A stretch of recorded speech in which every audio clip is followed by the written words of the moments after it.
Hi, everybody. Emily and Susan here with a book review for you. Much anticipated. How to Do the Work is the book that we read. And this is a beast of a book. We'll say that right up front. It is dense. It is deep. It is difficult, I think, to get through. I think and that is one reason I was saying that, because we took last month off because we said we need another month to read this book. So that's a kind of warning at the outset. Like, this is not a book beach read. This is not a book you take and plow through on vacation in a few days. It's good. It's good and it's heavy. Yeah. And so I'll do a quick summary of it, and then we'll get into our thoughts about the book. So it's How to Do the Work. It's by Dr. Nicole LePera. There it is. It's red, lovely little cover. And LePera is a holistic psychologist. So she defines holistic psychology in the introduction as sort of the daily practice of creating your own wellness by breaking negative patterns, healing from your past, and creating your conscious self. So the book is all about how we can participate in our own healing. And healing is a very broad term, I would say. She's talking about emotional healing. She's talking about physical healing, potentially. She's talking about spiritual healing. As you know, holistic psychology is all about those things. And so the idea behind the book is that our personalities are shaped by our past experiences, especially our past experiences in childhood, because during our sort of formative years, this is when a lot of our core beliefs get formed and get sort of, ingrained in us, right? And they can shape us. But if we don't realize where our core beliefs are coming from, we can end up having some, negativity, trauma, in fact, she says, that can get stuck, for lack of a better word. They can get stuck in your body, it can get stuck in your mind, and it can influence all kinds of things. So the book is all about doing the work, is about healing, like working through the trauma of childhood. And so this is one thing about the book. Trauma for her is pretty much any negative belief, any limiting belief that you have, or anything that happened to you in childhood that's, kind of limited you and kept you from getting some of the things that you want. So she basically says we're all traumatized. We all, to be human is to be traumatized. And the thought is that we're all in need of healing in some way, shape, or form. And the book is supposed to help you become a daily participant in your own healing. So that's kind of the book in a nutshell. Right? Anything to add, Susan? Anything I missed? No, I think the only other thing I might add is she talks a little bit about the mind and body connection and the fact that Western medicine doesn't tend to look at it that way. The physical body is one thing, the mind is something else. And she really kind of focuses on the sort of integrating the mental, the physical, and the spiritual all together. Yes, that's right. Yeah. And there are a lot of exercises. Every chapter ends with exercises, lots of great journaling prompts, things like that. So that's one thing I really liked about the book, is that you're doing this really hard work. You're reading and finding out, like I was telling Susan before we went live, I hadn't thought of my own childhood as being particularly traumatizing. Sure, things happened. Yes, my inner child could use some more hugs, for sure. Yes, I was, groomed to be an overachiever, and that has certain implications for my life today. But until I read this book, I hadn't really thought of it in terms of trauma. And I think, when you're reading a book that's telling you, here's all the ways in which you're traumatized, you didn't know you were traumatized, it's hard to take. So I appreciated the exercises for the reason that, it would have been worse to read it and then sit with it, right? Yeah, at least totally. It gives you some ways to start processing it, right? Yeah. Yes. At the same time, we will also admit that the use of trauma as a term, we're not sure about, at least we may disagree with, because I just think about someone who was, physically and emotionally and mentally abused as a child, for example, right? That's like real trauma, like separating my life from somebody who didn't grow up with the privilege that I had, for example. It makes me cringe a little bit to compare what I went through to something to that level. So making that jump was a little bit challenging to me about reading the book. Yeah, it sort of makes everything rise to the level of trauma, which, as you said, I think really kind of diminishes actual trauma, like physical abuse, sexual abuse, horrible things. She talks a lot about, and this is jumping ahead a little bit, she talks about reparenting and the need to reparent ourselves, and that parents totally subconsciously most of the time will sort of pass along their own fears and limitations onto their children. And that's certainly true. I mean, we are the product of our parents. I think the idea, though, that because you might have had trauma growing up, that you're going to continue to pass that along down, I don't know if I necessarily agree with that. I know my mom did not have the best relationship with her mom. Her parents got divorced when they were 3. I think because of those experiences, she was more conscious about how she was raising her children. Yeah. So, we're all the product of where we came from, but I think you can have points where that kind of trauma can end and the next generation can learn to deal with it a little differently, perhaps a little better. So it's really tough because there's kind of trauma, I think, does happen on a scale, and she kind of eliminates the scale. Yeah. I could see how someone would at least read it and interpret it that way, whether she, meant that or not, right? Yeah. And I was also saying, like, she has a whole community online, and I haven't dug into the community there, and it's very possible that there are amazing conversations happening around all of this interesting stuff. I wouldn't be surprised at all if that's happening. And that's another point that we wanted to raise. It's one thing to do this kind of work by yourself, right? Reading a book, writing in your journal, crying, because I cried through some of these exercises for sure. Yeah. There's a chapter about your inner child. And one of the exercises is to write a letter to your inner child and tell them, if you have this quip in your head, if you have this belief that you're not good enough, which I definitely do, and I hear that in my head occasionally from the voices, the inner critic, you're not good enough, right? So that comes from being a child and being told, your A minuses aren't good enough, this kind of stuff. And so you write yourself a letter and you say, you can let that go, basically, right? You are good enough. I promise, I love you. I always will, like this kind of thing.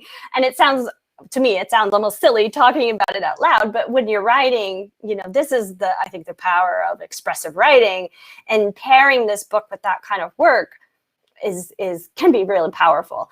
And the issue with it, I think, is that, like Susan brought up, like, this work could be really great with someone who's trained and someone who really understands what you're doing, like talking to your therapist about these things, of course, right? And LePera is a therapist herself, so she's coming at it, I think, from that perspective as well. And, so doing the work by yourself is one thing, and, but it would be a totally different experience with a group or with support of other people around you or your therapist. Yeah. I mean, I don't think we can emphasize enough the depth of what she's trying to get through in this book. And, I spent a lot of the time I was reading this book resisting a lot of her ideas. And I really tried to step back and say, okay, why is this happening? Why is my resistance so high? Am I afraid of something? Am I angered about something? And to be honest, I don't think I'm there yet. I mean, I actually haven't done the exercises because there was just, I'm just feeling this resistance. And for now, at least, I think I just have to feel it And, this is a book that's going to stand up to multiple rereadings, different sections of it, and, really sitting down and doing the exercises, but it's not easy. It's just not easy. I don't know how else to say it. I think we all know that our childhood experiences they do shape us, the good ones and the bad ones. And I think we know enough now about how the brain works that yes, we are conditioned to believe certain things from the time when we're very, very small, and the things that happen to us make an impact that we don't even realize until, 30, 40, 50 years later. You're not even conscious how much those events shaped you. And I think when you're doing something that deep and that kind of foundational to who you are as a person, it's a tough thing to do on your own, because it's scary and it's unknown. And I know that's where a lot of my resistances come from. I don't know what I'm going to find when I dig deeper. And I think that's why I'm hesitating to do it.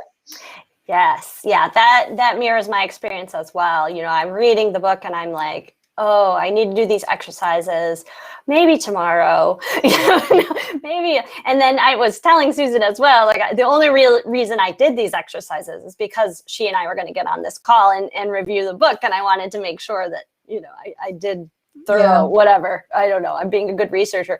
But otherwise, otherwise I totally would have never done this.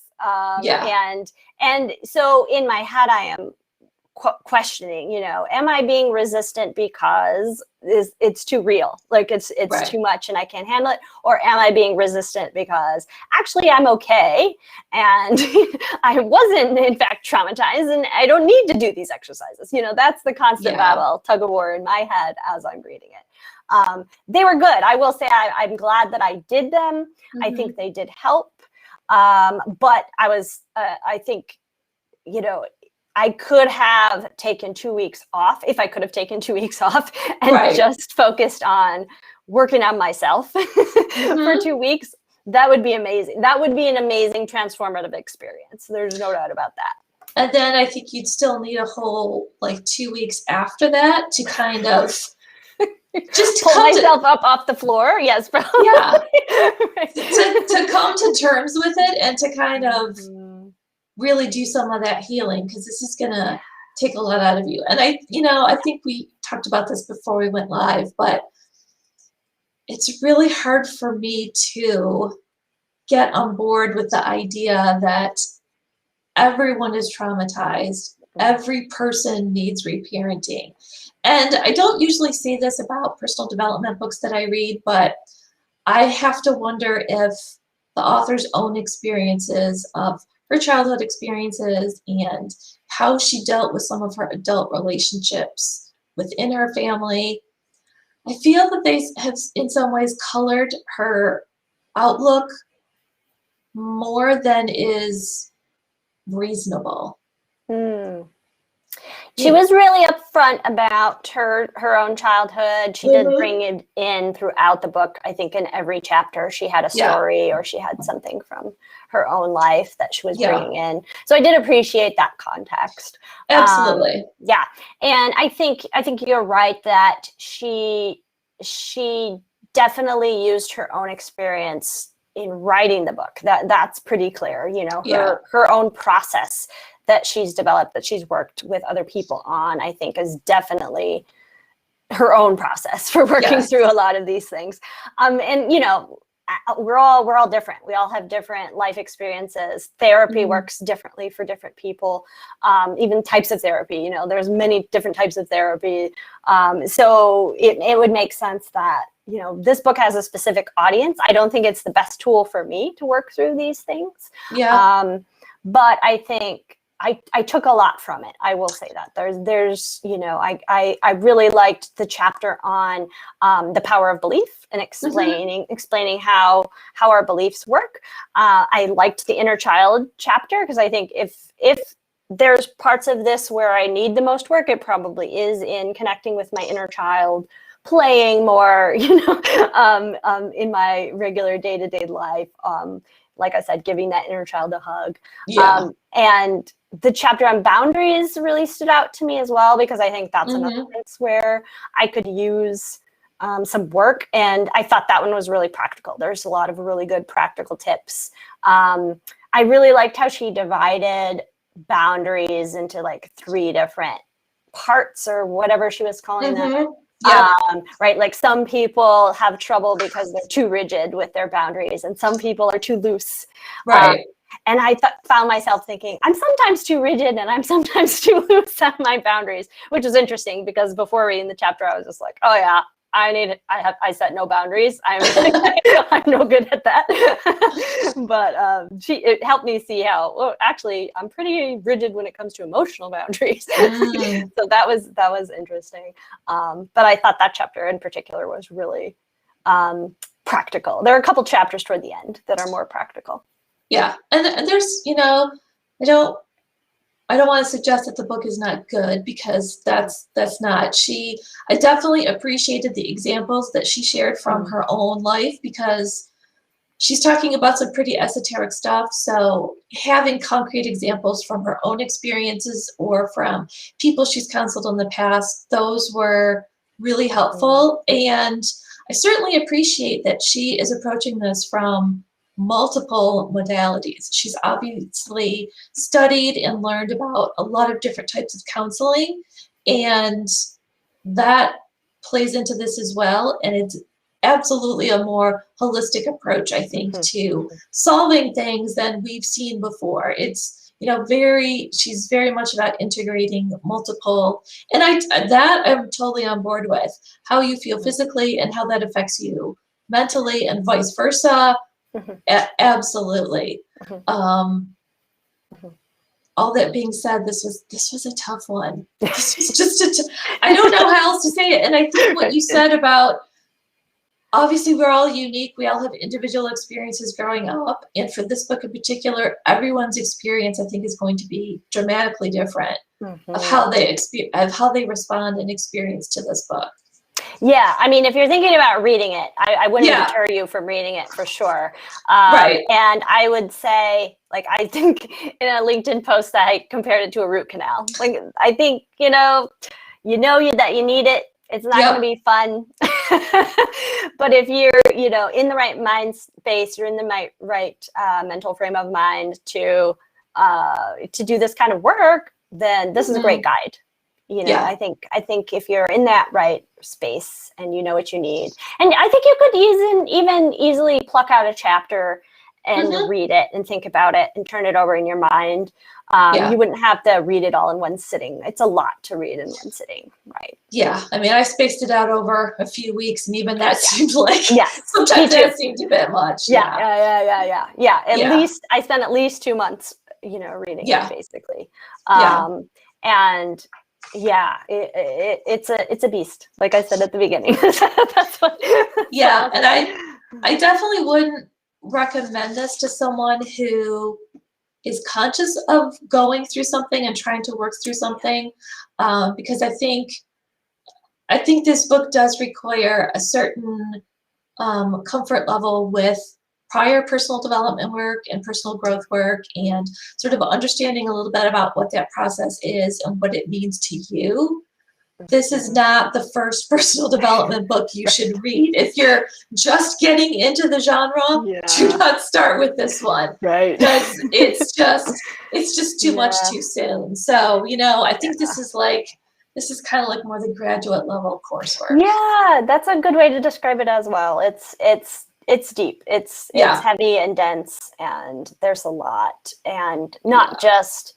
I don't think necessarily the writing is too academic or anything like that, but the concepts and the emotional work that you need to do as you're reading, that stuff is huge. So be prepared. Be prepared if you pick it up. Yes. I don't want to discourage you from trying it, but just know what you're getting into. This is definitely not your average personal development book. So just not your average personal development book. Yeah. Go into it knowing what you're getting, and you'll be fine. Yes. Good. Awesome. Well, Susan and I are going to be back in September for the next book review. We decided we were going to do a little palate cleanser, hopefully something a little bit lighter. Who don't know? Who knows? Famous last words. So we're going to read Think Again by Adam Grant. A client recommended it to me, or we were talking about it, and sounds good. It's in the current cultural zeitgeist. People are talking about it, so I think it just got published just a few months ago, I think, didn't it? Yeah, that's right. So he had that article in, what is it, the New Yorker? No, the Atlantic, about languishing. New York Times, I think. Article about languishing that a lot of people have been talking about. So I think seems like a good book to read. End of summer, end of pandemic, hopefully. Maybe. Yes, exactly. Fingers crossed. So it's all about questioning your assumptions. So I think it'll be good. Yeah. I'm looking forward to it. Yay. Thanks, all right. Susan. Thanks, everybody.